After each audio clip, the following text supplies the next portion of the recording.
Waalaikumsalam warahmatullahi wabarakatuh. Kami dari kelompok 1 kelas 8F SMP Negeri 237 Jakarta ingin mempresentasikan tugas IPS yang berjudul Lembaga Keuangan untuk Kesejahteraan Rakyat.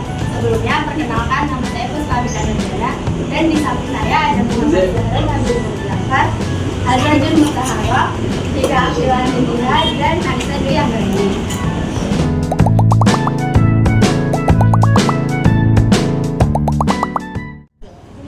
Bank adalah sebuah intermediasi keuangan yang umumnya didirikan dengan kewenangan menerima simpanan uang, meminjamkan uang, dan menerbitkan proses atau biasa dikenal banknot.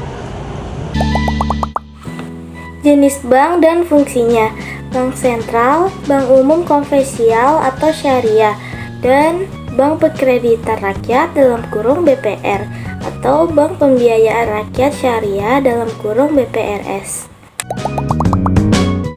Bank berbentuk koperasi, bank berbentuk perusahaan perseorangan, bank berbentuk perseroan terbatas, dan bank berbentuk firma. Fungsi bank dan prinsip kegiatannya. Yang pertama ada bank sentral. Bank sentral adalah melakukan pengawasan terhadap bank dengan bantuan lembaga tertentu. Yang kedua ada bank umum konvensional, yaitu untuk mengatur peredaran uang dengan kewenangan dan penciptaan uang giral. Yang ketiga ada bank syariah. Bank syariah yaitu untuk menghimpun dana dan menyalurkan dana kepada masyarakat yang membutuhkan. Yang terakhir adalah bank perkreditan rakyat, yaitu untuk melaksanakan kegiatan usaha berdasarkan prinsip bank syariah. Pemanfaatan produk perbankan. Pemanfaatan perbankan dalam kehidupan perekonomian, perdagangan, dan keuangan. Kredit meningkatkan peredaran dan lalu lintas uang. Kredit dapat meningkatkan pendapatan nasional. A. Kredit aktif. Kredit aktif ada 5. 1. Kredit rekening koran. 2. Kredit reimburse atau letter of credit. 3. Kredit accept. 4. Kredit dokumenter. Dan 5. Kredit jaminan surat berharga. B. Kredit pasif. Kredit pasif ada 3. 1. Simpanan atau tabungan. 2. Giro. Dan 3. Deposito. Jasa-jasa perbankan. Jasa layanan dan produk-produk perbankan merupakan kegiatan penunjang untuk melancarkan kegiatan penghimpun dan menyalurkan dana.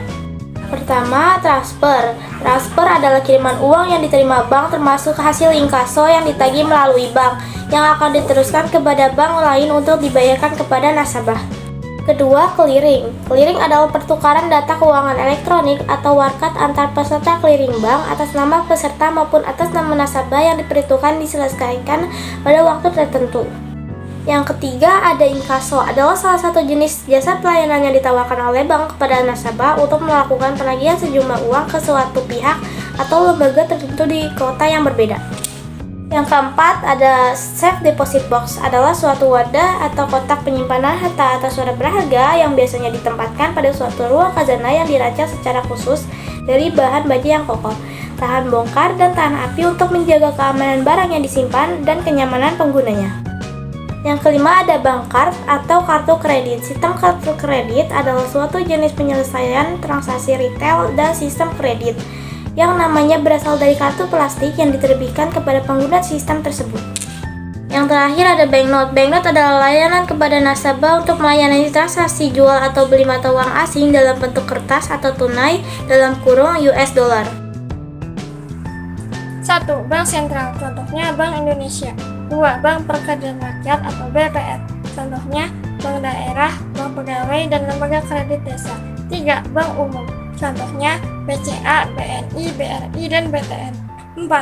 Bank umum milik negara, contohnya BNI, BRI, dan BTN.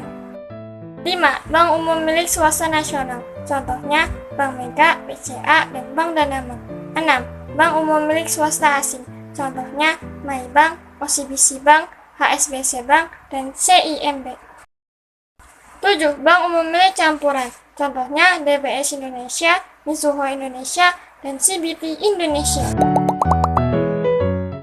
Pertama, lembaga keuangan pembiayaan. Lembaga keuangan pembiayaan adalah lembaga yang menyediakan usaha modal. Contohnya adalah Auto Finance.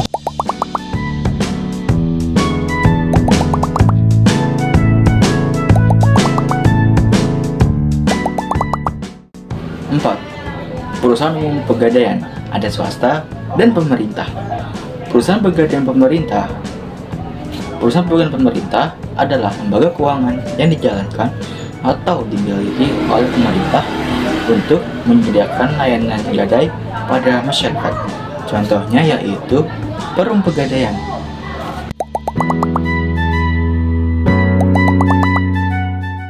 Kemudian, perusahaan pegadaian swasta. Perusahaan pegadaian swasta adalah entitas bisnis yang beroperasi di sektor jasa keuangan dengan fokus pada gadai memgadaikan.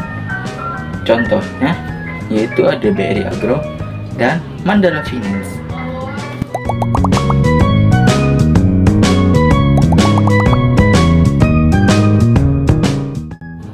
Kelebihan lembaga keuangan yang lain adalah integrasi keuangan, verifikasi risiko, inovasi keuangan, dan ekonomi. Kekurangan lembaga keuangan adalah adanya deposito dan tanpa adanya akunnya membuat suku bangsa cukup tinggi. Kata singkat, yaitu terdapat biaya tambahan.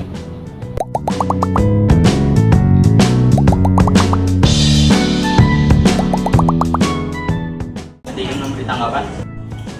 Saya ingin bertanya, saya Kalita Syakira, kelompok 2 ingin bertanya bagaimana lembaga keuangan non-bank dapat memberi manfaat kepada masyarakat. Nama saya Puspami Manurjana akan menjawab pertanyaan dari Kalita. Menurut saya, bagaimana lembaga keuangan memberi manfaat pada masyarakat sekitar dengan memberikan jasa yang membantu mengelola keuangan masyarakat. Nama saya Dina Bila Putri dari kelompok 3. Apa manfaat dari koperasi? Saya ingin menjawab pertanyaan dari Diana Bila. Nama saya Muhammad Muzafar, absen 222. Manfaat dari koperasi adalah meningkatkan ekonomi masyarakat sekitar dan anggotanya.